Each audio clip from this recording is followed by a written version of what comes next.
November of 2022 to November of 2023. And what they found was that during that time, over 50 physicians left the state of Idaho. That's about a quarter of our OBGYN workforce. So just OBGYNs specifically.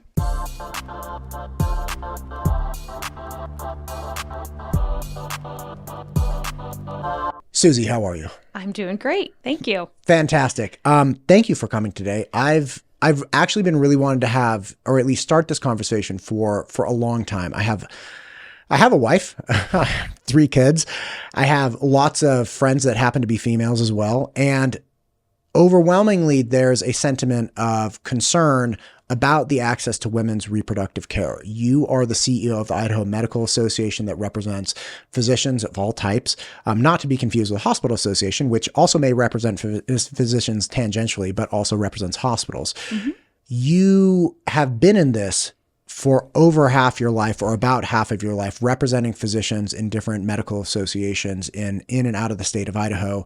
You've been in Idaho for about, 17 years? 17 years. That's a long haul. So you are intimately familiar with the happenings and politics and policies around women's reproductive care in Idaho for almost 2 decades. Mm-hmm. We're in a unique position. Hit me with it. Sure. Well, I guess I'll start with right now, our state is experiencing an exodus of physicians who provide obstetrical care, as well as primary care physicians such as family doctors. Those are the docs that provide a lot of obstetrical care in our rural communities too. And why is that? Idaho has, over the years, passed a lot of anti-abortion laws, and the legislature and the state of Idaho government has made it very clear that they are opposed and they want to implement policies to outlaw elective abortion for folks who no longer want to be pregnant. And when the Supreme Court struck down Roe versus Wade in June of 2022, Idaho had already passed a law previously that would go into effect if the Supreme Court should act in that way. And that's known as a trigger law. So our trigger law, which was a nearly total abortion ban, went into effect in August of 2022. So what does a total abortion ban mean? Right. It means, because there are, as it stands today, there are a couple exceptions, right? There weren't originally. Originally, there were something called an affirmative defense. So basically, if a physician performed an abortion, let's say on somebody who was a victim of rape, they could still be charged and they could still be brought to court, and they could defend themselves with this provision that this patient was raped. So kind of a guilty until proven innocent sort of construct, known as an affirmative defense. So they had that for rape, incest, and to preserve the life of the woman. And this was, again, just an affirmative defense. This was not an exemption per se. Correct. We, in the 2023 legislative session... could you do me a favor? Could you pull this just a little bit closer to you? There. You bet. Like there? Perfect. That's perfect. So I actually want to back up. Okay. So in October of 2022, our Idaho Medical Association has a policy-making process. Our Idaho Medical Association has a policy-making process called our House of Delegates, and it's basically physicians from all over the state come together and they say, IMA, we want you to adopt policy and make these directives. So in October of 2022, those docs came together, and one of the main issues they were talking about was the abortion ban. And they said, first of all, we need real exceptions. This guilty until proven innocent is not workable. Life of the mother is great, but we also need provisions for the health of the woman. We also need provisions for instances where the fetus has some sort of very dramatic condition that is inconsistent with life outside the womb. Sometimes those are known as lethal anomalies. We also need a provision if somebody is raped or the victim of incest, they should be able to obtain a termination without having a police report. And then finally, our doctor said somebody who has severe mental illness and their life is in danger as a result should also be an exception to the abortion law. So we got our marching orders. And in the 2023 Idaho legislative session, IMA, with our allies, and we have a broad coalition of healthcare groups that we work with and coordinate with, we went in and had a piece of legislation drafted that provided all of those changes that I mentioned, the different construct of the law, as well as those exceptions that we were seeking. And I'm sorry to interrupt. When you say you had your marching orders, these were marching orders delivered to you by your members saying, hey, we are the members of the medical association. We are the physicians and the people, boots on the ground, and we are saying that our working conditions really necessitate these modifications. We don't want to have, the defense mechanism where I'm always guilty. Like, let's put these real things in. And so they tell you, the CEO and representative of the Idaho Medical Association, look, this is what we want. Go get it with the legislators. So you walk in with your list of things saying, hey, this is what the physicians of Idaho want and need to continue existing here. And let's make legislation to that end. So that's when you arrive with, hey, we have this legislation. That is absolutely correct. The IMA is a physician-driven organization. So I don't get to say what our policies are, that our member physicians have this process in which they give us our marching orders, and that's what we did. And no surprise. Move this over there. Sorry. And no surprise. No surprise, our bill with our laundry list of exceptions was a non-starter with the legislators that we were trying to work with. And so we made our effort. It was a non-starter. They flagged a couple of things. The mental health exception, total non-starter for folks, as well as lethal anomalies of the fetus that are inconsistent with life outside the womb. That was also an immediate non-starter. Would it be possible to get an example of what because sure. I had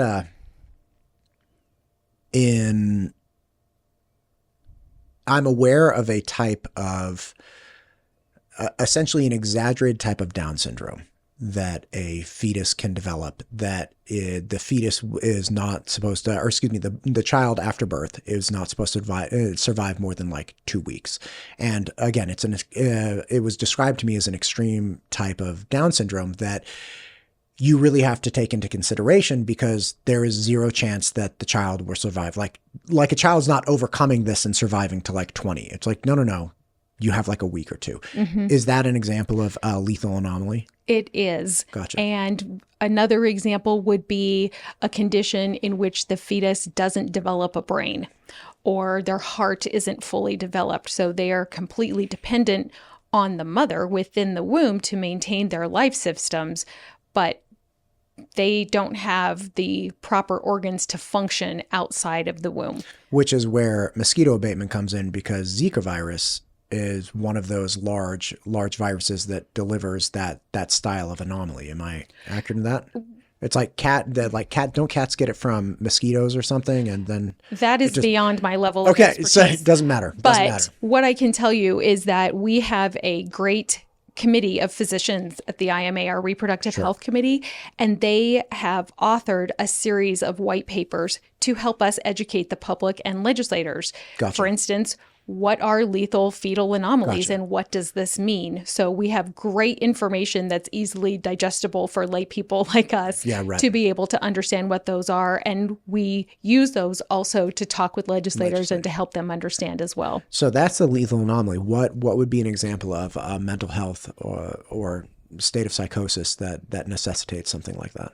Right. So again, it would be a severe mental health condition where the person is not capable of caring for themselves and they happen to get pregnant and their own life, the woman's own life, is in danger due to her mental health. Gotcha. And so it's not a good situation for that person to be pregnant. Gotcha. Okay. I'm sorry. And I interrupted. So you took the bill to legislators. It was a non-starter, and they flagged a couple things in particular, specifically fatal anomalies, and then the mental health exception. But they did say, let's talk about creating real exceptions instead of an affirmative defense. And they said, let's talk about health. And they said, let's talk about tweaking the provisions for rape and incest. So we worked throughout that legislative session with legislative leaders, and those legislative leaders, Republicans in the House mainly, but the Senate was involved as well, told us, here, go and negotiate with this pro-life lobbyist, and if you can come up with some language, we'll give it a hearing and we'll go. And so we did, and spent many, many intensive weeks negotiating with this individual, many, many meetings, trying to bring in our physicians as well with their medical expertise, this individual consulting with his constituents as well, and ultimately came up with a piece of legislation that was known as House Bill 342, and it provided a partial health exception. It had language that said any condition that, if left untreated, would become life-threatening. So that doesn't cover all health conditions that pregnant women run into, but a great deal. And also got rid of the affirmative defense. And to be clear, you negotiating with a pro-life person, you're not taking a pro-choice position. You're taking hey, our physicians are saying from a practical standpoint, we need these things as healthcare providers. That was not the choice of our physicians. We were dictated to do that by legislative leaders. Yeah, and perhaps I wasn't clear. You're saying, hey, we were dictated to go negotiate with this pro-life person. But that kind of makes you de facto the opposite side, which is pro-choice. You were not taking a pro-choice position. You were just representing the concerns of physicians. Absolutely. Okay. And I would like to take this chance to say that the IMA doesn't have a policy on abortion. We are not pro-abortion. We are not anti-abortion. We are pro-evidence-based medical care, in this case for women who are pregnant, who have some sort of devastating diagnosis or condition impacting their pregnancy. So you have this conversation over a period of weeks with this individual. You come up with some compromises that, didn't cover everything, but covered a bit. What happened to that? Well, it was scheduled for a hearing in the House State Affairs Committee, chaired by Representative Brent Crane. And he was very kind to schedule the hearing, allow this to move forward. And the night before the hearing, the Idaho Republican Party issued a statewide news release tanking the bill, saying that we were trying to bring back abortion on demand to the state of Idaho. And I wouldn't say didn't accurately portray the contents of the bill. And that spooked everybody. And so the bill was pulled, no hearing could be had. And so that compromise went away. And then another bill came forward that IMA was not involved in negotiating. And that's what ultimately ended up passing, which was known as House Bill 374. And that bill did get rid of the affirmative defense. It did not make any provision for the health of the mother. It did create it kept in the police report requirement for rape and incest, but made an expedited process in order to get it to help facilitate a termination in those circumstances. And it also clarified that an ectopic pregnancy or miscarriage management or the removal of a dead fetus were not considered an abortion under state law. And an ectopic pregnancy is where the egg is actually within the fallopian tube. Is that correct? Correct. It's outside of the uterus. Right. And which is really bad. It is 100% lethal for the fetus, and it is very, very incredibly dangerous for the woman carrying it. Okay. So there was at least okay, great. Yep. So that's kind of where the law stands, state law stands. The federal government got involved, and in the fall of 2022, they sued the state of Idaho to say, your abortion ban doesn't comply with federal law. So there's a federal law called EMTALA. It basically says if you go to an emergency room, they can't check your insurance card and say yes or no and send you out. They have to provide stabilizing treatment, hospitals do, for any patient who shows up to an emergency room, including things that could damage their health. So the federal government felt like Idaho's abortion ban was in conflict with federal law, because federal law says you have to take care of a patient's health if they show up in your ER in distress. And the state law said, no, our abortion ban says there's no provision for the woman's health. So we have this, there's a long, complicated story about lawsuits and everything else. But what I will say is this case did end up going to the Supreme Court over this conflict with federal law versus state law. And what the U.S. Supreme Court did was decide to not rule and put it back down to the lower court. So the way it stands now is if a woman is having a pregnancy complication that impacts her health and she shows up in an emergency room, the physicians can treat her. But there are lots of health conditions that impact pregnant patients where it's very unclear if a physician can act and if she's sick enough to be able to act. So that's kind of the legal limbo that our physicians find ourselves in. And a lot of folks, when it came to providing what they were trained to do with taking care of patients, they didn't want to wait for somebody to get sick enough in order to intervene. That goes against how physicians are trained. When a physician sees a problem with a patient that could morph into something worse down the road, they are trained to act right then, to intervene.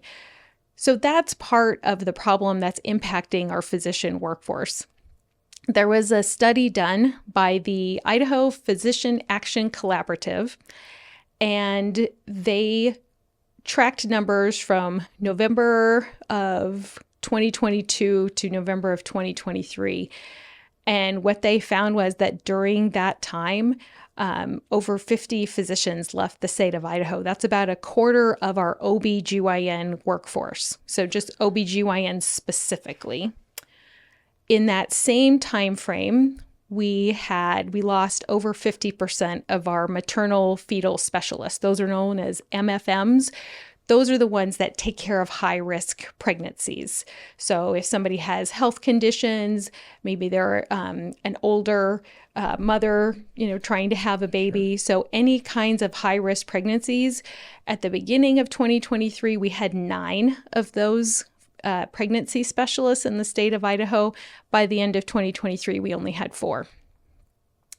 So as you can imagine, lots of access to care issues, lots of situations in which our Idaho OBGYNs and family physicians were faced with situations that they used to be able to treat a patient with a pregnancy complication, and now they're sending them to Utah or to Oregon, Washington, Nevada, over state lines to get evidence-based care that they need. So, again, not taking a position as an Idaho Medical Association, what I'm hearing you say, and what a lot of people have alluded to, but I've never heard explained like this, is a law went into place that reflects what people want abortion laws to be, what people in the legislator voted for abortion laws to be in Idaho, and there was enough concern, at least. There was not enough clarity about what people could do and could do in some situations. And, other people may have left for other reasons. But whatever the reason may be, in the aftermath of that, in the year following that, in fall of 22 to 23, you mentioned an exodus. So a quarter of, I would have thought we'd have like 1,000 people. We only had 200 people or essentially 200 OBGYNs in the state. And now we're down to 150. That's correct. As our population grows. Absolutely. So that's part of the problem. And I just want to take a step back on the whole policy discussion about abortion. I think Idaho's made it very clear that they want to outlaw abortion for elective reasons for folks who don't want to be pregnant. But what has happened is the law, in effect, is disproportionately impacting and truly harming women and families who want to be pregnant, who want to bring a baby home, but they end up with a terrible diagnosis. And their state is telling them, we can't help you. You have to leave the state to get the medically necessary care that you used to be able to receive here in Idaho. And what about the population of people that are not looking to bring a baby home nor looking to terminate a pregnancy? Because this, it's my understanding, one of the biggest problems here is not just that small sliver of the population that wants, not small sliver, but a portion of the population that is engaged in child rearing activities, right? Whatever that may be. Outside of that, for people that are not either they're young and they're not even sexually active, or for people that are past their child rearing days for whatever reason, like those people still need OBs, right? Those people still need female, reproductive care specialists. Absolutely. So the loss of a quarter of our OBGYNs is devastating for folks who are seeking obstetrical care. But as you rightly point out, people who need gynecological care or surgery or any of those things, they now have a severe lack of access as well. And there are a lot of family physicians who have left the state, ER physicians who have left the state. We have a lot of physicians who are married to physicians. So I can tell you at least 2 or 3 circumstances in which we lost not only the person that provided the obstetrical care, but their partner, who was a physician of another specialty. So it is really having an impact not just on Idahoans who want to have babies, but our entire care system. And the loss of these docs is impacting the ability to, in the case of Sandpoint, Idaho, keep their labor and delivery unit open. So they lost a couple of their physicians, and I know there were financial constraints as well, but Sandpoint lost the ability to have a labor and delivery unit at their hospital. Since that time, 2 other hospitals have closed their L&D units, and the driving force is the lack of providers. And it's not just physicians, it's OB nurses and surgery techs and everything else that you need to be able to staff these systems within the hospital. And so it's very devastating to a community. And so I know there are folks in Sandpoint who have to drive an hour to Coeur d'Alene to get obstetrical care. And that includes delivery. Like, you got to drive an hour with a fully pregnant, at-term delivering woman. Correct. And I think in some circumstances, patients are choosing to schedule C-sections in order to have more control over the situation, so they're not, in labor driving down a snowy road in January. Wow. And I know some people articulate that there are a number of reasons why physicians might want to leave that are unrelated to this. But as the Medical Association, are you privy to conversations or specific stories that kind of fly in the face of that and say, no, the people that we talk to, they do in fact state that this is the reason they're leaving. They're not ambiguous about it, or they're not like, oh, I just want to be closer to my mom. She lives in Washington. One thing I should emphasize about Idaho's abortion ban is if a physician is found to be violating it, they lose their license, they're charged with a felony, with a minimum 2-year to 5-year sentence. And they can also be sued civilly by a family member for a minimum of $20,000 a pop. So they have 3 really heavy penalties hanging over their head for practicing medicine the way they had always practiced it. So I feel fairly confident in saying that the majority of physicians who have left since the law went into effect have voted with their feet. You and I, if we screw up in our job, we don't go to jail. And for the government to be looking over the shoulder of physicians and how they practice medicine and threatening them with jail and loss of their license to do what they were trained to do, I think is too big a burden for a lot of physicians to bear. And I've heard one of our docs say she and her husband have small children, and this is an instance of a physician married couple. He's an ER physician. She's an OBGYN. What if we both go to jail? Who's going to take care of our kids? I can't imagine having to worry about that. So I think a lot of them have said, yes, we can't practice in this environment, and we want to go someplace where we can practice medicine without the fear of jail. Gosh, I keep trying to conceptualize, okay, how do you bridge this gap? The thing I love about the United States is that, when I found myself in a very bad position in my former state, I finally realized, you get to go anywhere. You get to go anywhere in this incredible country, and it's great. And there are great places. There are better places. You've just never been them. I always had this joke with people when I told them that I was leaving and moving to Idaho. They're like, you don't know anyone in Idaho. I'm like, I have best friends in Idaho. I've just never met them. They're waiting. I even have an incredible job. I have the next great adventure of my lifetime.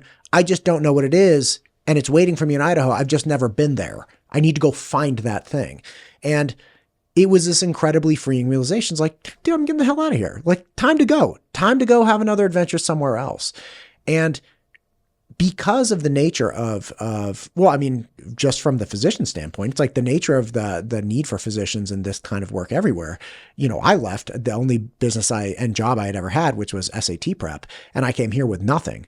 And that I even made that leap, which is you have nothing, have fun. On your way, right? But knowing, my dad moved down from Alaska recently, and he's a physician. He was a physician and still is in Alaska, and he's getting his license here. He's like, look, I'm moving location. I got to apply for privileges and, do all the licensing stuff. But I'm still a physician here. I'm not fundamentally changing.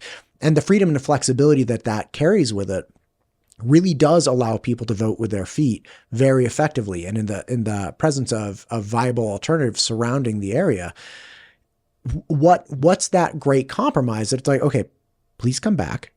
Obviously we can't, I think people would like the idea of training more physicians and having let's breed them in-house, right? Educate, not breed. Let's educate the physicians in-house and let's grow our own OBs. Fine. But that takes a long time. We can speed it up if we decrease standards for people. I don't think anybody's advocating for decreasing standards for healthcare professionals. It's a specialty, right? Among all kinds of things. So how many doctors would we really have to train in the state of Idaho that are guaranteed to stay here, which none of them are, and how many of them would go into OB? So making them ourselves or affecting educating and creating OBs ourselves is not a real solution. That's not something you can do. So you have to get people to voluntarily migrate into the state in order to provide this healthcare service. What do you think might be the great compromise that would attract medical professionals back? Well, look at the reason that they're leaving. They can't practice. They can't take care of women who are experiencing serious health conditions that could damage their ability to have children in the future. Some pregnancy complications cause liver damage or kidney failure. That's not their life, but that's their health. I hadn't conceptualized that. So you could actually, and I'm sorry to interrupt, but that's such a great point, which is, hey, I could do lasting and meaningful damage to you by destroying some of your organs. You're not going to die, but your life is going to be exceptionally altered. And that's what our Idaho law dictates, that those people don't get care. in our state. So that's what's driving physicians out. And I should mention that, as you well know, Idaho is a lovely place to live. People want to move here. The vacancies for these physicians who have left used to have a couple dozen applications for a vacancy. Now it's trickled down to maybe one or two. Those positions now take twice as long to fill. So we're basically digging ourselves a hole with a backhoe and refilling it with a teaspoon. And we're not able to train our way out of it, as you rightly said. So we have to change the practice environment and provide some clarity in the law, because I think that's what I hear from physicians quite a bit, is that there's so much ambiguity. And I think this is something I want your listeners to know too, that as families that are trying to grow their families here and want to bring babies into the world, they don't realize what kind of environment they have here until somebody is in an unfortunate situation of having a pregnancy complication. And so that's part of what we're trying to do too, is educate folks about the need to change the law and bring some provisions into the law that allow physicians to act and perform medically necessary terminations to save a woman's uterus, to save her kidney function, to save her from incredibly high blood pressure situations that can cause strokes, those sorts of things. And that's what we want. It's been replicated in other states. Our conservative neighbor, Utah, we're actually transferring a lot of patients there to get medically necessary terminations because they have a provision in their law to take care of pregnancy complications that threaten the health of the mother. And they also have provisions for medically necessary terminations to take care of those lethal fetal anomalies that are inconsistent with life outside the womb. The GOP modified its platform this year, or updated its platform at the convention. And I actually had a gentleman in here to go over the platform, because most of the time, like, first off, I'm an idiot, so I don't know things. So I need people to explain them to me. Fine. And most of the time when that's happening, I'm like, oh, that seems a lot more reasonable, right? Like, okay, for instance, one position they had on defunding all higher education. It's like, okay, I can kind of see, like, why should somebody not going to college fund somebody else going to college? Or I don't necessarily agree with it, but like, okay, I can kind of squint and like see where people are coming from. Okay, fine. There was really no discussion around the eliminating the exception for rape, incest, and not life of the mother. They keep life of the mother. Or was it? I can't remember exactly, but let's just talk about the first two. Because it came down to, this individual was saying, look, this is just our position. Full stop. And I've said, okay, like, I wanted clarity on the platform positions, not to debate them with this individual, just to understand them. Seeing what has happened to our healthcare providers thus far, and the dwindling number of people that are willing to continue working in the state in this field, and how it's hurting people that are not seeking elective abortions, that are not even looking to necessarily get pregnant, or could not get pregnant themselves because of age or a number of things, but they still can't get medical care because the number of people offering that is obviously decreasing. Considering that situation, were the elimination of the exemption for rape and incest with no replacement of affirmative defense, were these things eliminated, what do you think the fallout would be for the remaining physician population? I think we would see even more folks leave and more Idaho patients suffer. The impacts of the law are very, very real. And at a certain point, it would be nice if the health and the very traumatic situations of rape and incest victims were given some consideration. And what I always think is, Would I want that to happen to my sister? Would I want that to happen to my best friend? Would somebody want this to happen to their wife or mother? And when you personalize it in that way, and it's not okay for your family member, it's not okay for the citizens of Idaho. Gotcha. We've talked about a lot of things today. I really appreciate you coming in. Have we missed anything? And I know this is not like, there's no way we're going to capture everything in one conversation, but is there anything sticking out in your head as far as just the legal background and where we are and what the fallout thus far has been? You know, one thing I want to call attention to is the Idaho Medical Association with a lot of our healthcare partners in order to help educate Idaho citizens about what our current law is and how it impacts patient access to care. We created a website called Idahoans for Healthy Moms. You can look it up, and it has a lot of good middle of the road, fact-based information about what our laws are. It is not pro-abortion. It's not anti-abortion.